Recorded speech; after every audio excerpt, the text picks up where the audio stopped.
Welcome to Temple of VTech. I'm Shawn Church, coming to you from Church Automotive Testing in Wilmington, California, bringing you our first installment of 2006 for Project SI. Now, the last time you saw us, we were going to the SEMA show. We had our 19-inch wheels in the car, all our carbon fiber, all our stickers. Not too much has changed, but now we're getting ready to take the car back to the track and measure our performance gains. One of the things we really wanted to address on our SI since the SEMA show has been the suspension setup. Because of the deadlines associated with getting a display car ready for the SEMA show, we had our suspension on the car from Progress Group just about 2 days before the car had to leave for the Las Vegas Convention Center.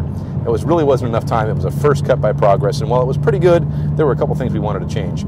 Two areas that we didn't like about the initial setup was that the rear was a bit jouncy. The shock calibrations weren't quite what we wanted to see for the kind of setup we're looking for. That is a street/track car that can be driven comfortably on the street by a dedicated enthusiast, as well as perform well at the track.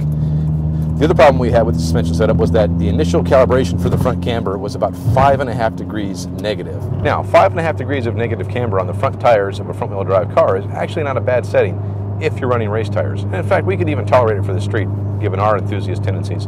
But the bigger problem we had was that we actually couldn't get enough clearance for our race tires. With a strut front suspension, you actually end up tilting the tire towards the top of the strut or the shock body. And with our 225/45/17 Avon Tech R race tires, we couldn't get any clearance without putting the spacer on the wheel. And when we put the spacer on the wheel, we didn't have enough thread engagement to make us feel safe about putting high loads through the studs. So we asked Progress to give us a different shock with a little bit less front camber. They did. Unfortunately, it didn't have quite enough. Even fully adjusted for max negative camber, we ended up with only about 1.5 degrees. And we returned to the understeering steady state setup we had up before we went to the Progress setup with 5 degrees of negative camber. So we tried to compromise. We took the original front shocks, which had pretty much the same damping calibrations, and put in our camber adjustment bolts and dialed it back to about 3 degrees of negative camber up front. And so far, that seems to be a pretty good compromise setup. Reasonably streetable, good front grip, not as good as the 5.5 degrees, but I think we could tolerate it on the racetrack. Now, we are going to run a different set of race radials this time at Willow Springs, and that is our new Toyo RA1s. The reason is because we had some issues with our Avons. And in fact, if you want to take a look here, this is our set of Avon Tech Rs. This tire here came off the front, I'm sorry. Looks pretty good, a little bit of wear, but not bad. This tire is from the rear, virtually no wear, as you can see. Another rear tire, still no wear. And then suddenly we come to a front tire. Oops.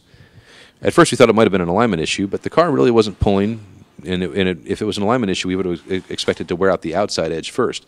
This is kind of an inner piece here, and in fact, if we look at it, there's still plenty of tread where we didn't wear through. It's almost as if it got hot and delaminated. And in fact, we feel like maybe this was just a defective tire. I know we got an early batch of them, and we'll give the benefit of the doubt to Avon. But because we couldn't get another tire in time for our Willow Springs event, Streets of Willow Springs, we had to pick up some used Toyo RA1s, which look pretty much like this. As you can see, there's not much tread left on them. That's not really a major problem, but they have been heat cycled a few times, and we've also noticed some small flat spotting on a couple of the used tires we picked up.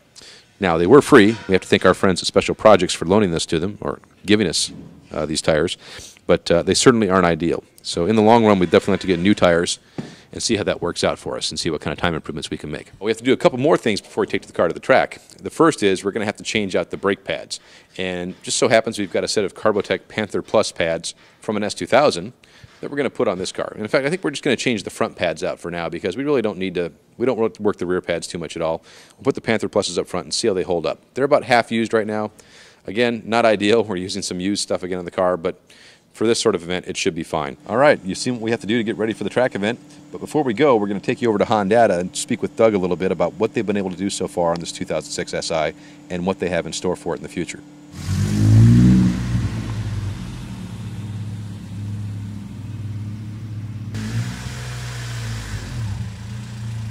My name's Doug McMillon. I'm half a Honda, and I've had the opportunity to work with the Temple of VTech Civic SI for the 06. We've had a good chance to have a good look at this vehicle, and we've actually made some progress on working on the computer. Unlike previous model Hondas, the computer for this vehicle is stored under hood in this area here. And for this vehicle, we actually have made some significant progress. We are able to program the engine computer, just in a prototype stage yet. And we've been able to lower the VTEC point, advance the cam timing, and we've been able to increase the rev limiter. The main difference between this vehicle and the previous Hondas is these vehicles run a mass airflow sensor. You can't see it, it's currently mounted on the intake down here. So the fueling is done a little bit differently from previous model Hondas. So we're still in prototype form, we don't have any release date, but we are able to make some changes and we are making good progress on this particular vehicle. As you probably heard from other Temple VTEC reports, the engine in this vehicle is very similar to the previous model RSX Type S. So a lot of the parts are interchangeable, cams and things like that. And from our initial look and our initial dyno run so far, I believe this engine is going to tune up in a very similar way to the previous RSX Type S's. So it will respond well to a lowered VTEC point, advanced cam angle, and all the traditional ways that we've tuned the K-Series engines in the past. And this is a very, very good manifold we have on the engine, and it's great to start off with probably the best breathing intake manifold that Honda has.